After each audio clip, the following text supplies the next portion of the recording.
Greetings from the warm, sunny state of Mississippi. My name is Lydia Newton. I began violin when I was 4. Back then, our family lived in the Mississippi Delta. Picture fields and fields of cotton, and the nearest violin teacher was an hour and a half away. On the bright side, our weekly 3-hour round-trip commute to lessons was a super incentive for me and my siblings to develop good practice habits. After Hurricane Katrina, my father volunteered to move down to the Mississippi Gulf Coast to fill a clergy shortage. Many pastors had left either because their homes were destroyed or because they were exhausted after serving in the wake of the huge disaster. We moved to the western end of the Mississippi coast and began driving to take music lessons in New Orleans. Then we moved to the eastern end of the coast and started driving to lessons in Mobile. Our Alabama violin teacher oversaw the string program at University of Mobile, which always had a shortage of violin players, so she plugged me into many of UM's concerts and musical theater productions. While studying with the Mobile teacher, another big treat was attending the annual Alabama All-State Orchestra Festival. For 5 years, our family's very high-mileage van made innumerable trips to Alabama, taking me and my siblings to lessons, rehearsals, concerts, and enrichment events. Since my Mobile teacher took summers off, 2 years ago, we made 6-hour round trips so my violinist brother, home on summer break from conservatory, and I could study over the summer with a teacher in Montgomery.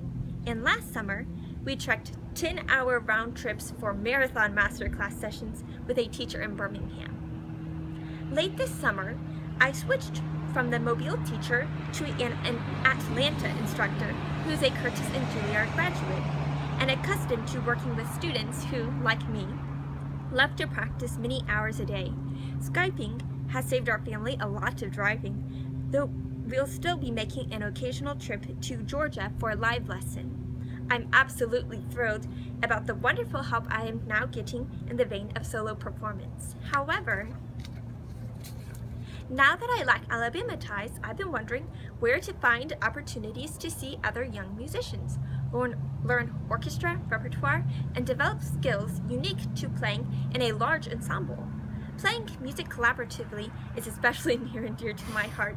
Some of my favorite memories revolve around playing at all manner of functions, benefits, and civic festivities with 2 of my older siblings, both of whom will be in college next fall. You really can't imagine how excited I was to hear about NYO2.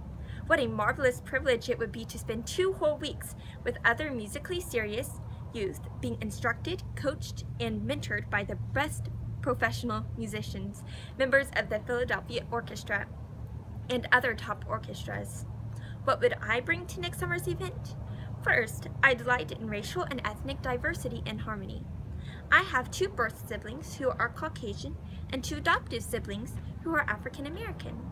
My adopted younger brother started cello lessons and studying with an Alabama teacher. Last year, he auditioned and was enthusiastic to be invited to attend the Alabama All-State Orchestra Festival.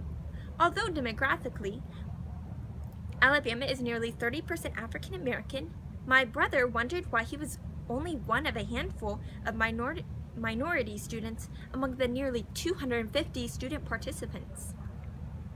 I believe the answer to my little brother's question has to do with lack of opportunities and need for stronger arts leadership.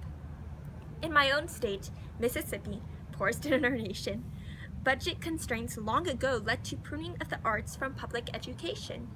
Presently, I live in a very economically depressed and run-down town where unsupervised bands of young children suffering the pernicious effects of boredom make sport of vandalizing property, fighting, and stealing. Teenagers recently attempted to burn down our local high school, which is no longer even accredited. Must the future be bleak? Surely not.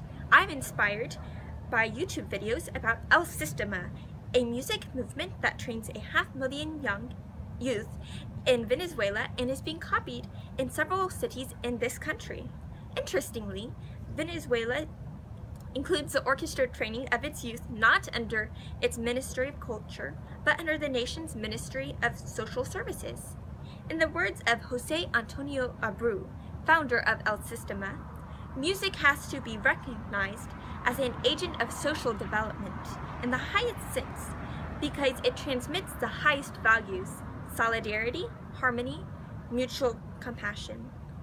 And it has the ability to unite an entire community and to express sublime feelings. Music has been a tremendous gift in my life, and I believe that to whom much is given, much is expected.